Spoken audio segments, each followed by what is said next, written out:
Hello and welcome. You are listening to the Gay with God podcast, a safe place for us to share our stories and support one another. How long did we know? What challenges did we face? Did we lose our faith? When did we find our way back home? Or are we still searching? The stories you hear on this podcast will melt your heart and strengthen your belief that in God, all things are possible, and you can be authentically gay with the God of your understanding. I am your host, Midge Noble, and I am very honored that you are here. Hello, everybody, and welcome back to the Gay with God podcast. I'm your host, Midge Noble, and I'm here with a returning guest. If you'll go back in time to August 29th of this year, you will know that you have probably already heard the Reverend Father Dr. Keith Brown on the show, but he is back again. We're going to go and take a deeper dive into some special things. So let me remind you who he is. So he is a speaker, teacher, coach, author, priest, beach boy, and cisgender bisexual man. He is a husband to his loving wife, Candace, father to his biological adult son and his wife, and stepfather to his two adult stepchildren. For over 30 years, Keith has spoken to audiences around the U.S., taught classes for all ages, coached or mentored hundreds and hundreds of wonderful individuals, and published books of fiction and nonfiction. Keith's mission is to help LGBTQ plus Christians heal religious trauma, construct authentic and affirming faith, and develop healthy and happy relationships. So, Keith, welcome back. Welcome back to the Gay with God podcast. Thank you, Midge. It's so good to be with you today. Thank you so much for having me. Oh, you are so welcome. So, guys, if you want to hear about his coming out story, go back to the August 29th show, because today we're not going to take the time to do that, but we are going to talk about mental health. And we're focusing on those who identify as bisexual. But, you know, this time of year, we were just talking before we came on how difficult Thanksgiving might have been for some people and how the upcoming Christmas holidays may be for our community. So we're just going to look at mental health in general, but we're also going to focus on the mental health needs of those who identify as bisexual. So Keith, take it away. All right. Well, why don't we start with the bisexual first, and then we'll end, if that's okay with you, Midge, with the more broad Sure. understanding of mental health related to the holidays. Mm-hmm. And the reason this is important to me, obviously, is because of my own identity, but also because I have, over the last 30 years, attracted so many people that are bisexual, both in what I call the silver arena, which are older adults, but also the millennials who are coming into this life of adulthood and trying to learn from those that are older, things that we've learned along the way. But what I have found, and the research seems to indicate that bisexuals, more than any other group within the queer community, suffer with mental illness at a higher percentage than, pick any other category. And you might find this odd because you might think that maybe it's transgender or something like that. But yeah. And although all do, that's not to diminish anybody else's battle with this. It just, the studies seem to indicate that bisexuals suffer at a higher level. So in that process, I began to just go back and think about this from my own perspective, both personally and as well as professionally, working with bisexuals for over 30 years. And I sort of wanted to think, why is that the case? Why are there so many, especially older bisexual folks? Why are so many of them suffering deep mental illness, primarily depression? And I don't know how scientific it is, but based on what I know and what I've experienced, I've put together basically 4 reasons I think that's the case for older adults. Okay. One of the things that I often hear when I talk to people who are older, and let's get a picture for this for just a moment, because most of the people that I'm talking about right now are in most cases, a hetero presenting relationship. Okay, so these are older people who came along in a time where we did not even know that the word bisexual was even a word. You were either straight or forgive me for this, but you were either straight or fag. Mm-hmm. That was the term. That That back honestly, then, that that's was what it was called. Yep. exactly. So you didn't want to be one of them. So Right. you must be straight. But many of my age and even older realized very young that they weren't straight. They had physical attractions to multiple genders, including most often their own. And yet we didn't have a label for it. We didn't have an understanding, and we didn't know there was other people that felt that way. So a lot of these people did what was expected of them. They went into a heterosexual presenting Mm-hmm. relationship. Now, on the surface, you go like, well, that's bad. But truthfully, most of these people, because they're bisexual, are truly attracted to their spouse. Mm-hmm. In this case, of an opposite or a different gender. So that's not bad. They're attracted. They were in love with this person. It's all good. I mean, it was a healthy thing. They truly loved this person and they married them. A lot of people now are getting to these ages like late 50s, 60s, even 70, and they are realizing that they are bisexual, especially now that this idea is so much more widely known. So when I've talked to these people, primarily behind closed doors, be honest with you, because most of these folks are not out of the closet. Mm. And the reason for that is one word. And I'm going to use this word, even though they might say it a little bit differently. The common idea is the word trapped. Say that A again. lot, trapped, like a trap, like Oh, an animal trapped. trap. Okay. Trap. Okay. And a lot of people feel this way because they feel that they are, or you might say, stuck. Mm-hmm. They're trapped in this experience that they know who they are, but they can't do much about it, at least in their Uh-huh. minds. Uh-huh. So what I did is I wrote. This is how Keith's brain works. Midge. So, I never claimed to be normal, okay, but um, You're normal at being you, so you just go with it, buddy. I tell you, I have done a lot of teaching in my career, and one of the things that I have often done in my teaching is used acrostics. A lot of people, many times, people label me the king of acrostics because if I could use an acrostic, I was going to. So when I came up with these four reasons, I decided to use the word trap, TRAP, vertically, and then came up with these four ideas of Okay. why I think a lot of senior adults are dealing with this issue. Okay. And so, may I share those with you? Yes, please.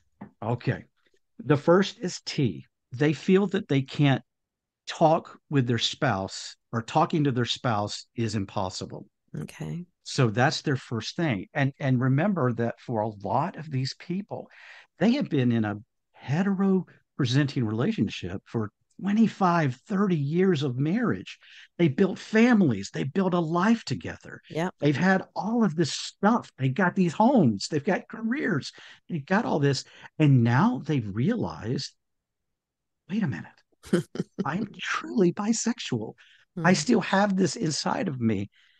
And yet they feel like I would say probably 90% of the ones that talk to me have told me, Keith, I can't tell my spouse. Mm. So you can imagine the turmoil that one would go through when you Mm-hmm. feel like you can't express to the most important person in your life Mm-hmm. one of the most important aspects of yourself. Right. They are afraid that if they do that, they're going to jeopardize 25, 30 years of marriage. Mm-hmm. Their spouse, who's looked at them one way for their entire marriage, their whole relationship, it's suddenly going to change. Mm-hmm. And the response might be negative. And a lot of them worry, worst case scenario, my spouse might end our marriage. Mm. And for a lot of these folks, that's the last thing they want. They love their Right. spouse. Right. And they don't want to bring pain to the person that they've lived with and loved for that long either. Absolutely. Yeah. Absolutely. Yeah. And studies show, now this is a misnomer when it comes to bisexual, but if you talk to bisexuals across the board in surveys, and studies have done this, most bisexuals with them will themselves categorize themselves as monogamous. Oh. I think that's an important thing to remember. Mm-hmm. So to these people, they are faithful, monogamous, married individuals Mm-hmm. who just grieve that they can't tell this about themselves to the person they love. And because of that, there's a part of them that almost feels like they're cheating on their spouse because they're keeping something secret from them. Mm-hmm. And so there's a great turmoil they go through Mm-hmm. in respect to this. Mm-hmm. So that's one of the reasons I think. The second, the R, is I think many of them regret the untried because if you remember, these are people that have been in a monogamous relationship for the most part. Now, there's always people, Midge, as well, you know as well as I do, that are not faithful, right? Right. And I, for one, do not condone non-ethical non-monogamy. What people do in their relationship, that's up to them, between them, each other, and between God. That's not my call, my concern. Do you, whatever that is. If that's if that's ethical non-monogamy, that's on you. But for a lot of people, they have never had the opportunity to experience what it would be like to be with this type of person that they've had an attraction to for their entire life. So for them, it's almost like an abstinence, right? Mm-hmm. It would be like those non-affirming, B-sided homosexual folks who say, because I'm a believer, a Christian, and I don't believe it's okay to be gay, I'm going to be celibate my entire life. What that person has done is deprive themselves of a very important aspect of human experience and nature. Mm-hmm. So the same can be said for an older bisexual who has spent their whole life in a monogamous relationship. They might be sort of regretting, or that regretting is a strong word. They might be a little bit mourning the fact that they never got a chance to Mm-hmm. experience. And remember, for most of these people, which I throw myself in the ring here, the days of before us are a lot shorter than the days behind us. That's right. So That's right. it's very easy for us to get to this point of our lives and we go like, my gosh, you never got to do that. And I think for some of them, that's a reason that they feel distressed because they Mm-hmm. feel like they've missed out on something in their life. Mm-hmm. The the A in trap, I believe, is an acceptance of the closeted life. Mm. Because what most of these people have done and will choose to do. When I coach with bisexual people, I can tell you that when we talked about it and we've gone through the process and we've discussed who they are, a great number of those folks still decide on their own and in their own heart to not come out of the closet. Mm-hmm. We've done the work. They understand who they are, but they still believe this is the best decision for them. Mm-hmm. So you can imagine if a person has to keep the lock closed on that closet door, Mm-hmm. how traumatic it is. Mm-hmm. Because you remember back, like for yourself, Mitch, when you were in the closet yourself, how Mm-hmm. difficult that was, right? Right. Right. Well, you just feel so, and I like the word stuck that you were using earlier in as part of the trap, because even before I knew that I was gay, there was that the unknowing part still had a little bit of awareness, I think. And that's why it felt so bad, because you knew something was off and you couldn't do anything about it because you didn't know. But if you're bisexual and you recognize that this is who I am, Mhm. and I've been in this relationship that long, the overwhelming desire to live in a full acceptance is really devastating when you can't do it. So it's like when somebody says to you, I love you, but and you feel like you lived with the but your whole life because you haven't maybe come out to your spouse or you haven't come out to your family. And there's always that they love me, but if they only knew the other side. Mhm. And so you have this it's almost like you've set up your own conditional love because trying to protect your relationship and trying to protect yourself. Right. And they see Mm, and here's the thing, because older folks, especially bisexuals who are living this closeted life, which I think statistically is probably most bisexuals, to be honest with you. mm-hmm, Mm-hmm. I know they see like younger people. They're wearing, I say, they're wearing the bracelets, they're wearing the lanyards with the rainbow Mm-hmm. flag. People are wearing hats, they're wearing t-shirts with gay stuff on it. People are waving flags and they're doing all this stuff and they're celebrating who they are. And that's wonderful. I'm happy for those people. And yet these folks are going, I can't even do one little thing to express who I truly am. Mm-hmm.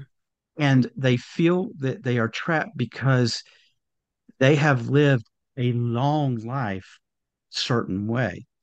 And you know as well as I do, changing anything after a long period of time is much more difficult than changing when you're. I know it's hard for a teen to come out. I know it's hard for a millennial to come out. I get that. Many challenges. I know Mm-hmm. teens lose parents and all kinds of stuff. Mm-hmm. Mm-hmm. All of us have challenges. But there are some very unique challenges to bisexuals who are in heterosexual normative facing Mm-hmm. relationships and feel Yep. like they can't come out. They can't Yeah. express anything. And Mm-hmm. to me, that is why some of them feel trapped. Mm-hmm. And then let me quickly give you the last one, and then we'll go wherever you want before I forget. I'm trying to remember my acrostic here in my brain. That's the way my brain works. So I've done the T, I've done the R, I've done the A, now I'll be the P. Yep. These older bisexuals are people pleasers exemplified. Uh, oh. They have been a certain person that their spouse has loved and expected them to be for a lifetime. They have been a person that their children have looked to them with respect, all hopefully respect, all and love, expecting that parent to be a certain way, to be a certain person. And this older bisexual adult wants like crazy for their children to continue to love them, to respect them, to look up to them, to see them as that big, strong adult parent that they had growing up. Mm-hmm. So older bisexuals have, I think, perfected how to be people pleaser. Mm-hmm. And now they get in their later life and they realize that their mortality is approaching much faster than it used to be. Because these years, I don't know about you, Mitch, but my age, I tell you what, these years go by really quickly, it seems now. Um, so I think as they at this time in their life approaches, they begin to think, I've spent my whole life Mm, trying to be what other people wanted me to be. mm, And now it's too late for me to be who mm-hmm, I want to be. mm, And so there's a great resignation to that. And mm-hmm, all of that stuff together is why, in my opinion, many older bisexuals are dealing with mental illness so severely. mm-hmm. Well, and I can see that because when you get to the resignation part, you've hit a plateau of I'm done. And even though you're still existing and you may love your spouse and you may not want to hurt your spouse, that's why you're still in the relationship. But there resignation is death to your human spirit. I mean, Yes. that's a giving up kind of part that I just give up being the other part of me. And that's so sad, really. Fortunately, there are some people that have been able to negotiate that process. They've been able to lay foundation. They've been Mm-hmm. able to slowly and carefully. And I am a proponent of selective outage. I think I may have mentioned that term to you before. I believe this, and I believe it's extremely appropriate for older bisexuals. There's groundwork that needs to be made. And Mm-hmm. I'm not saying that they can't come out to their spouse because I know their heart and I know that many of them will feel better if they do. But I think that they need to be careful how they do it. They need to be they need to do the work. They need to think about these things. They need to ask questions. They need to set some type of foundational conversations with their spouse. They need to lay this foundation before they spring it on them because, just to go in cold turkey and tell your spouse after 25 or 30 years, hey, guess what? I'm bisexual. You talk about a bombshell. Right. Yeah, Right. it's going to be devastating. Yeah. And you have to be in a good place first because you have to work through your own mental thought process and your own depression, Mhm. because you're going to be getting it from the other side. It's like with all of our coming outs, that we go through all of this trauma and all of this stuff, and then we're like, okay, I've got it, I'm okay with me. And then you like disclose it to a family member, and it's like, why are they having such a hard time? It's like, come on, they got to go through They their whole loop too. Yes, So, yes. You got to give them time to deal with it as well. and Yeah. and you've got to be prepared to stand in there and take their anger, take the frustration, take the pain, because it's going to be coming, because they've been on the spouse's side, they've been deceived Mhm. for 20, 30, 40 years. And And that's how a lot of them are going to feel. absolutely, absolutely, and will not be able to see how much they were loved in all of that time, and that the secret was supposed to be how I loved you, instead of, and I was protecting you. But that's not how it's going to be seen in the beginning. There's no way it can be. But if they can get there, they will discover what a Mm-hmm. great love this person had for them Yes. to, Yeah. to sacrifice this major aspect of their being to Mm-hmm. be the person this person loved and wanted them to be and needed them to Mm-hmm. be. Yeah. There's that's a good person. It's just Mm-hmm. a person that is struggling. Mm-hmm. And thankfully, I have had clients and I have talked to people who have done the work. They've come out, and there have been some cases where it did not go well.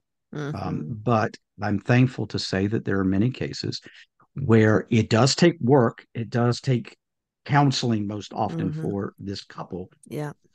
but many of them are able to survive.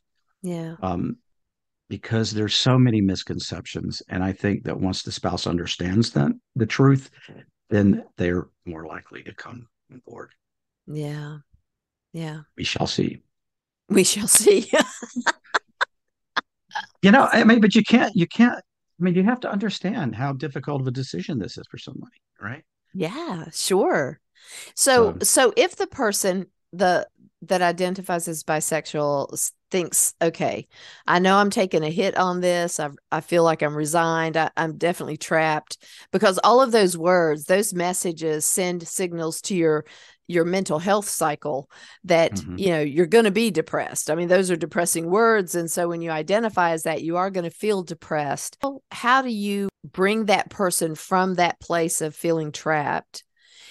If they choose not to come out to their spouse, what's the next step for them to be able to reclaim a happier existence? I think that you know as well as I do, the moment that first time that you came out to someone and you told them who you truly were, and they re- received that well, and they affirmed you and they loved you, you remember the healing that has on a person, right? I think it can be said also for this type of person. I think the fact that if they talk to someone and and they need to be very, very careful who they Mm-hmm. pick. Mm-hmm. Look, don't go to a friend.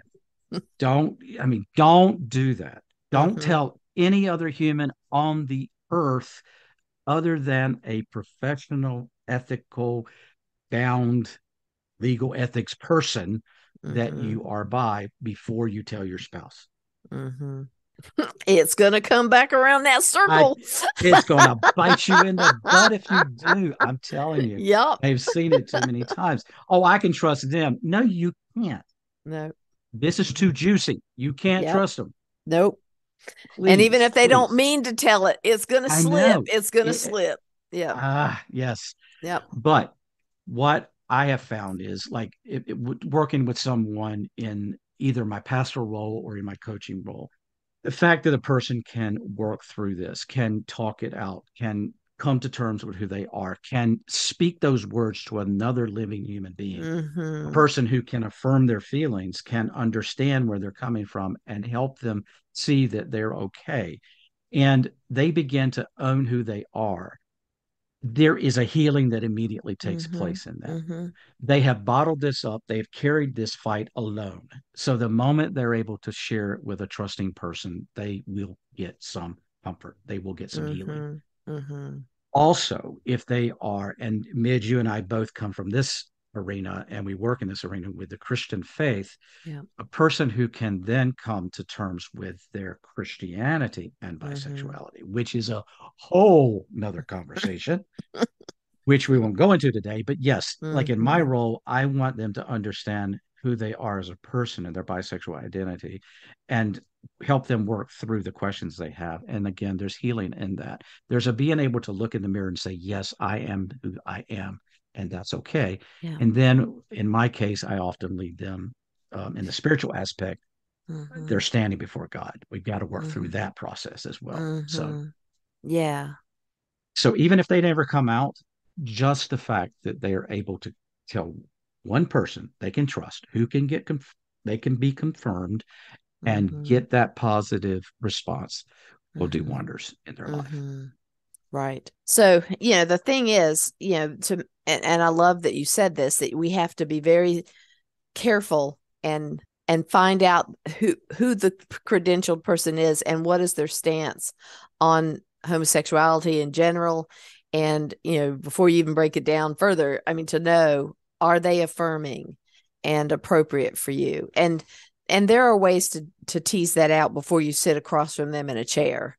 There are Mhm. questions that can be asked. So make sure that you ask those questions and make sure that you find, I mean, you already know that, Father Brown's here And Midge, and Midge. So there's two.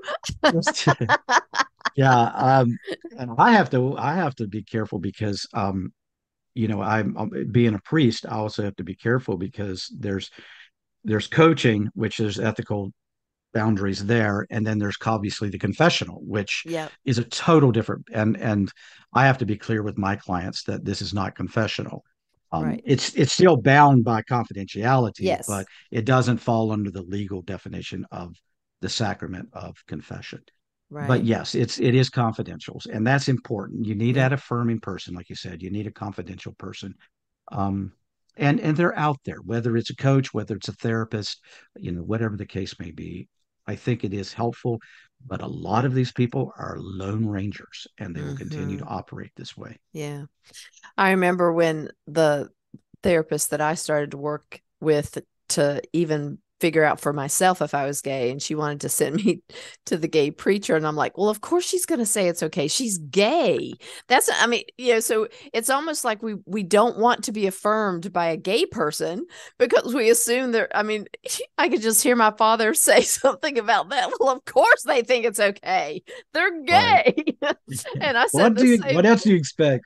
And what else do you expect? But for those who are listening, understand that those of us who are gay and we live a spiritual, faithful life, or we've become ministers or priests, it's because we have looked at the evidence. We have pulled it apart. We've listened to people who have studied, who are way smarter than us, and they've figured it out, and we've been able to understand why they figured it out. And even though, I might not have done the exegesis myself and I don't know Greek or Hebrew, those who do are very clear. I can't, what I can't wait for is that 1946 documentary to hit the airwaves. They're showing it now, and that's the documentary, for those of you who don't know, that the word homosexuality was not put in the Bible until 1946. And even when it was put into the Bible, it was a very controversial decision.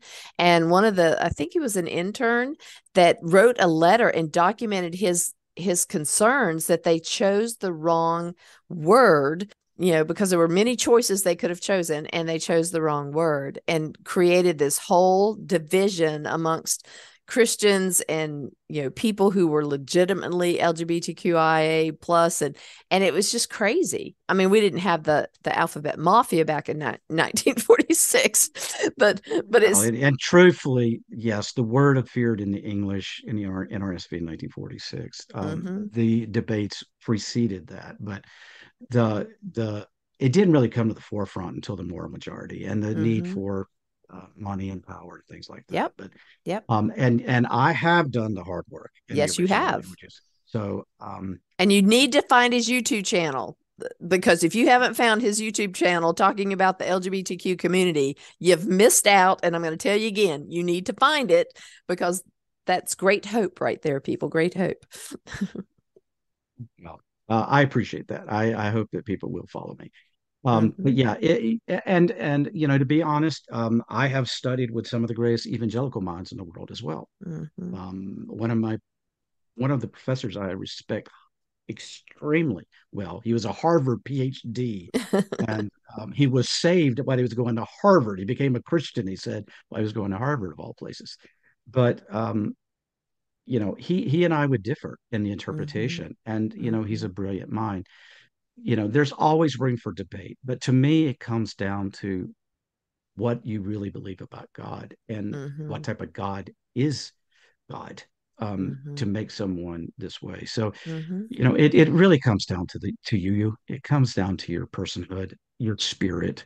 That's where it's all got to come to you, because people can tell you this all day long, Uh-huh. but it doesn't become real until you own it, and that Mm-hmm. comes through your relationship with God. Mm-hmm. So Thank good you. luck. Good luck with that. It's hard Yeah. work, I know.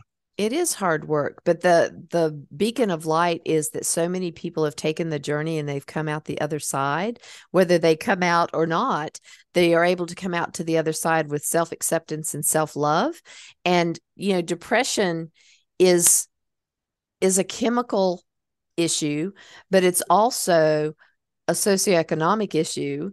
It's based in so many different things, and whether you're gay or straight, the holidays are very Mhm. difficult for people. And I think it's difficult because the Hallmark movies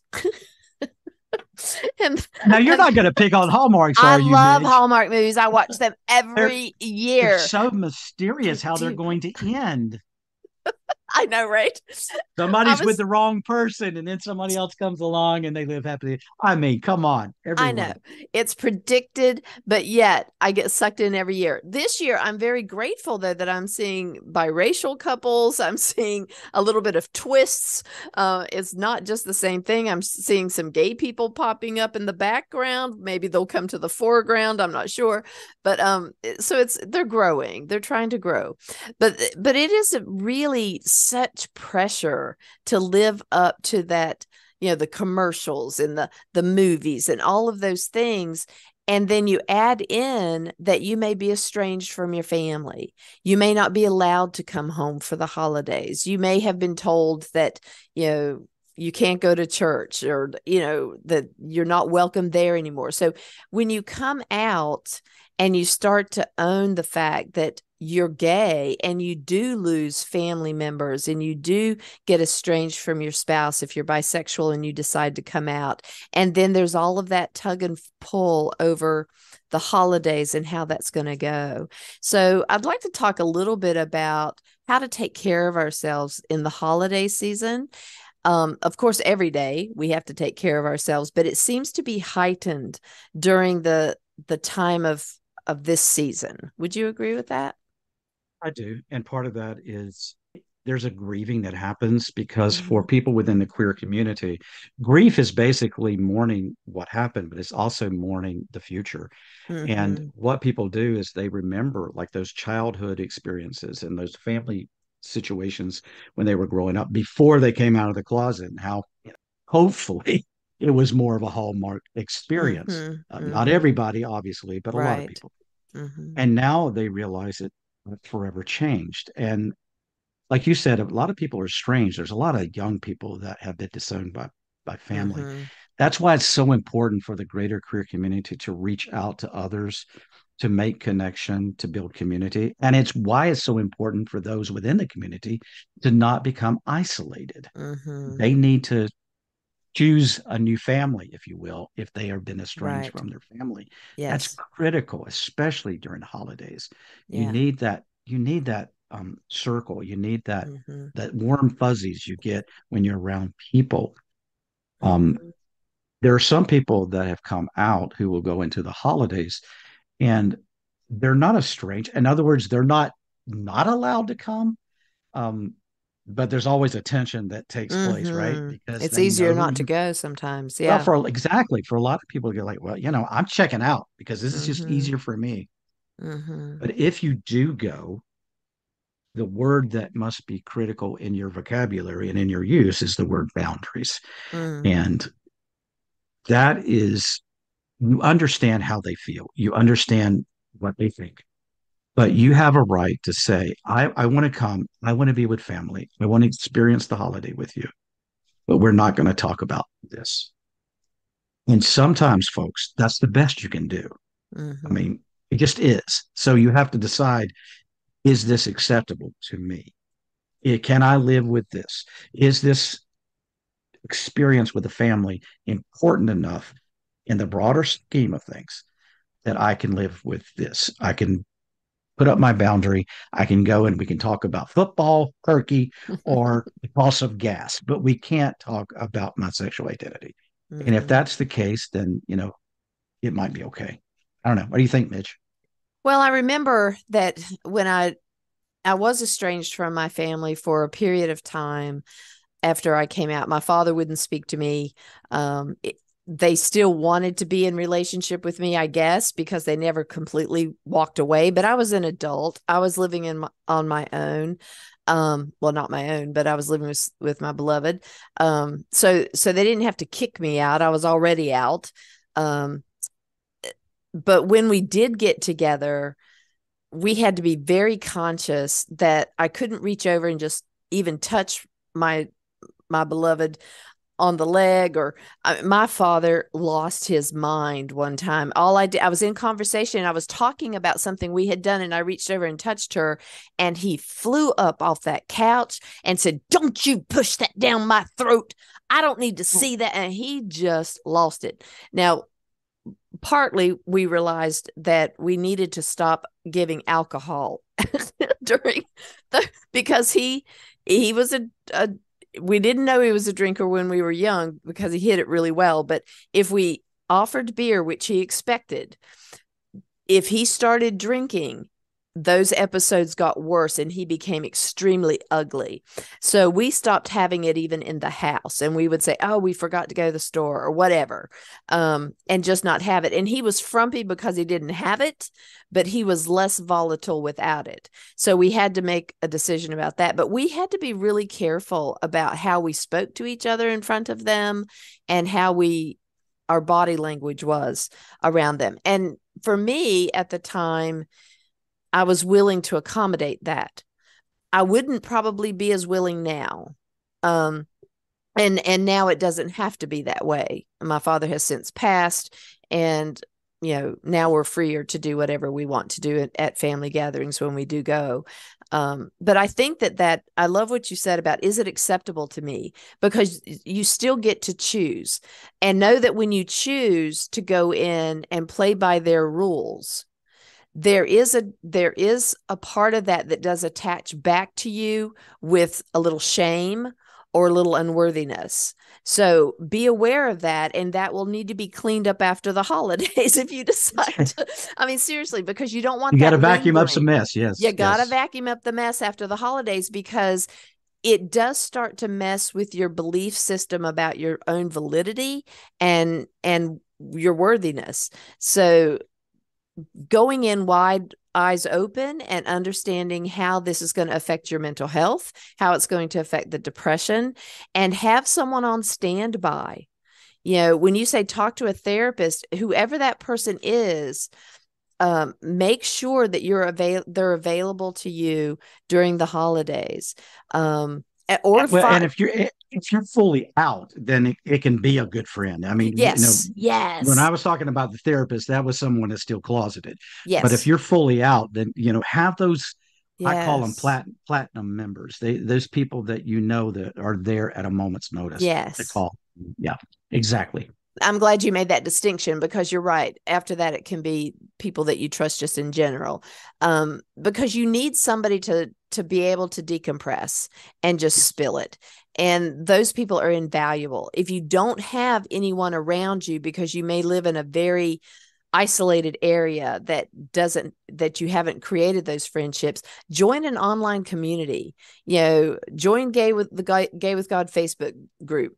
Find other communities where we can be there for each other. And if somebody messages me through the Gay with God Facebook group, I'm gonna message you back. I don't care if it's the holidays, I'm going to message you back. So, if you need people, there are so many offerings out there of online communities that you can join. And that's how we stay connected. And that's how we support each other through these really difficult times. And that's what we need. We need people to stand with us and support us when our families can't do it. And the fact that you take ownership, even if you are setting a boundary, even at a little bit in these gatherings, if you are proactively setting even minor boundaries, Mm-hmm. that gives you a sense of accomplishment, a sense Mm-hmm. of, success, so to Mm-hmm. speak. So it Mm-hmm. does help you feel a little bit better. You're like, they may not be all in with me, but at least I've set a boundary and they're by God going to live up to Mm-hmm. it. Because if they Mm-hmm. don't, I'm out of there. Mm-hmm. And that helps you feel a lot more empowered. Right. And so I think that helps you as well. Yeah. So, With everything that we've talked about today, how is your mental health? oh wow, you're going to put me on the yeah. Why Um, not? well, actually, with the sexual identity stuff, it's pretty good. But Mm-hmm. I was telling you earlier, Mm-hmm. I am still grieving. I recently lost my father, who I was Mm-hmm. very close to, Mm-hmm. and I was telling you, Midge, that this was the first major holiday without my dad, Yeah. and it was also his birthday. So there's a lot of grief that goes with that. But Mm-hmm. one of the things that I've noticed lately, Midge, with me, and maybe that's one of the reasons why I can relate so much to what I was talking about earlier, Mm-hmm. because of my age and being forced with the mortality of my dad has made me become a lot more aware of my own mortality. And Mm-hmm. so there is this drive within me to do more, be more, experience more, um, that it's just been amped. And I know that the grief has partly driven that, but it's also the realization that we have a very limited time to Mm-hmm. live life and to make a difference. So, Yeah. in that, I'm optimistic, uh, Mm-hmm. but I'm balancing that with grief. So, Yeah. I thank you for sharing that for the show, because I believe that think that because we get that we're gay and we're living out and we're proud and we're doing all these things for the community, that we still don't have the same feelings and the same struggles as other people. And we are exactly the same as everyone who's listening to this podcast. We may be just a little bit further down the line than you are. You might not be coming out and we already are, but it doesn't take much to go back to to the beginning of that. We're into an election cycle again. We've got some confusing things that's happening. We don't know who's going to be leading the country in a couple of years. So, it's all kind of ramping back up as to whether or not we're going to have our rights. Are we not going to have our rights? How's this going to all do it? And so fear starts to creep in. Depression comes with fear because we feel helpless. So all of us need to check where our weak link is in ourself. Where am I feeling fragile? Where am I feeling the desperation? Because everything that you've talked about, Keith, is the next step to feeling trapped and depressed is suicidal ideation. And the holidays are huge for that. And so I'm telling you guys now, if you go to the Gay with God podcast show page, there is a link for the Suicide National Hotline. And I know that if you want to do it, you're not going to look for the stupid telephone number. But, I you'll get be that. surprised. Midge, my first full time job was in radio, and I Uh-huh. was working a night shift in radio, and I had somebody call the radio station, talk to me. I was a teenager at the time, Oh, right? my I was goodness. still in college. Guy calls me and says, I've had it. I'm checking out. I'm going to commit suicide. But before I go, will you play? I don't know if you've ever heard the song One Day at a Time. Yeah. I can't remember who sang it back then. He said, "Would you find this song and play it for me?" So I'm looking through this whole radio station because there's big reels. I didn't know the one Oh, song in thousands. Where oh is this no. song? So I'm sitting here trying to find this song, and all of a sudden, out of my ear, I hear on the radio that song being played. I didn't find it. I didn't play it. It Oh, played. And as soon as that song ended, I swear this is true. As soon as the song ended, this phone rang. I picked it up. It was that guy. And he says, "You know what, buddy? I appreciate it. That's all I needed to hear. And I'm going to be okay." wow. But he hung up. And I'm Mm, sitting here shaking yeah. belief, right? Uh-huh. So you never know what kind of what a person will do when they're struggling, they need help. But if you see Yes. somebody that's been depressed and all of a sudden they seem happy as they can be, please be careful because Yes. that is a real sign that they have made a decision. So if you Yes. have someone that you love, maybe he's in the queer community and they have been battling, they have been depressed, they have been down, all of a sudden they've done a complete 180. Be on your guard. That's Look right. out for them because Yeah. that is Yeah. often a sign. Oh, I'm so glad you said that because that's absolutely true. And that was one of the things that when I was doing therapy at the private practice that we had to watch out for with our mostly depressed folks is that, when they get to anger, from depression to anger, that's when they have the motivation to do what they wanted to do in the beginning, but they were too depressed to do it. But I want the listeners to hear that even though there are people who will not reach out and they want to die and they choose to die. If you feel suicidal, the ideation is not what's going to kill you. The thought of wanting to die is not going to kill you. It's the action, it's the attempt, it's the gesture.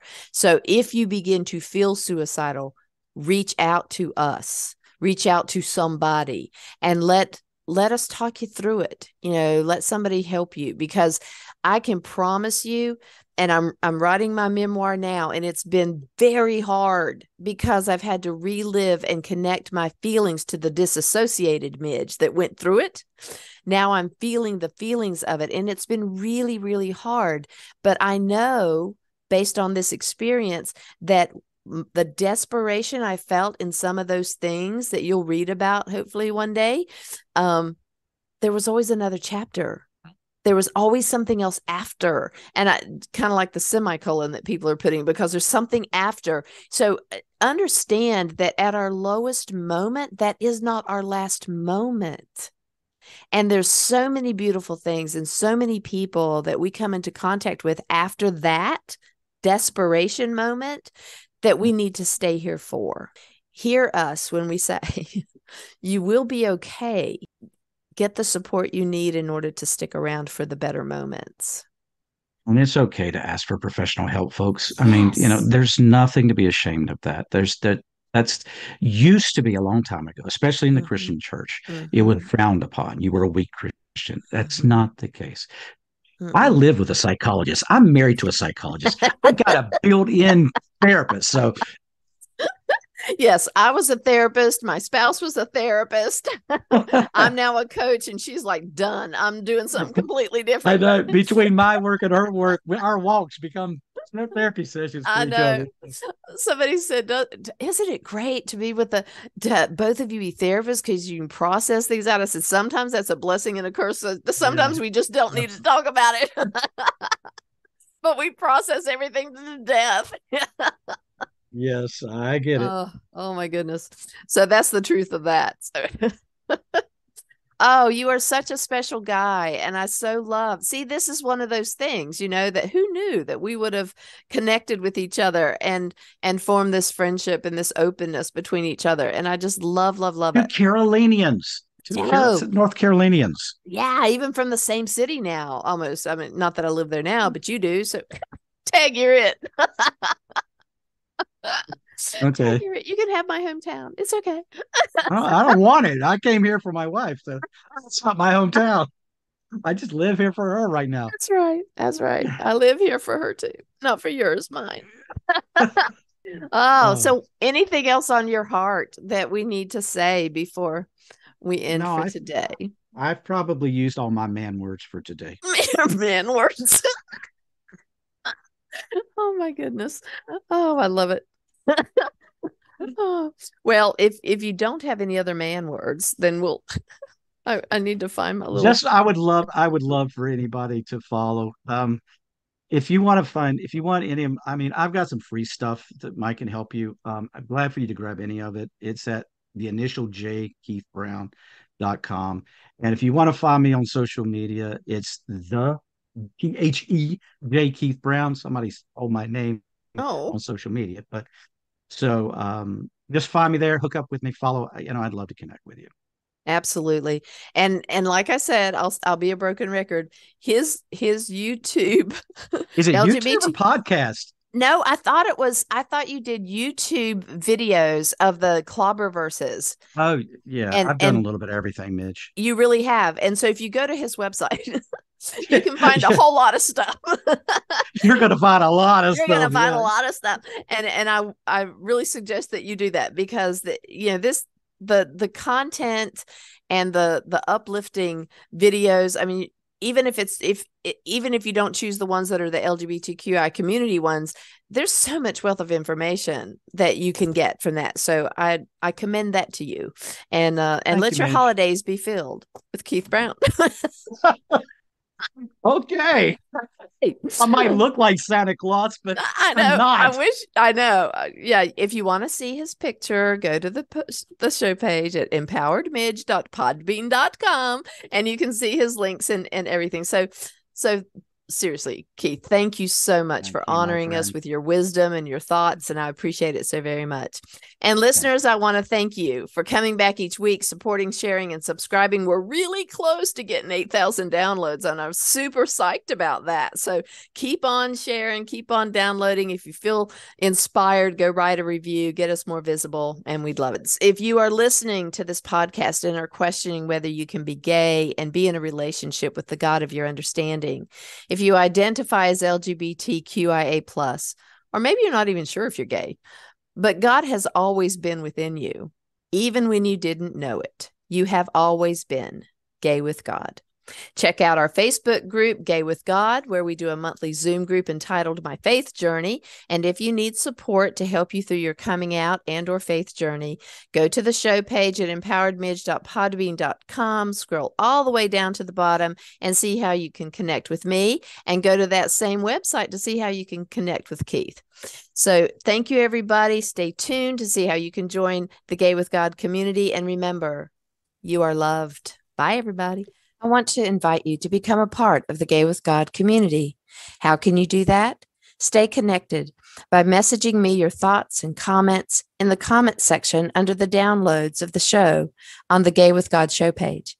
Subscribe to this podcast wherever you listen, and share so we can increase our community outreach and be a light to those who are struggling to claim their faith. Consider being a sponsor so I can highlight your service in our community. We are all worthy of respect and a relationship with the God of our understanding. I want to thank you in advance for supporting this podcast. Together, we as a community will keep this show visible and our community stronger. Deep gratitude to my friend Tim McClendon of Tim McClendon Music for allowing me to use an excerpt from Interlude 4, a song found on his CD entitled Sundance.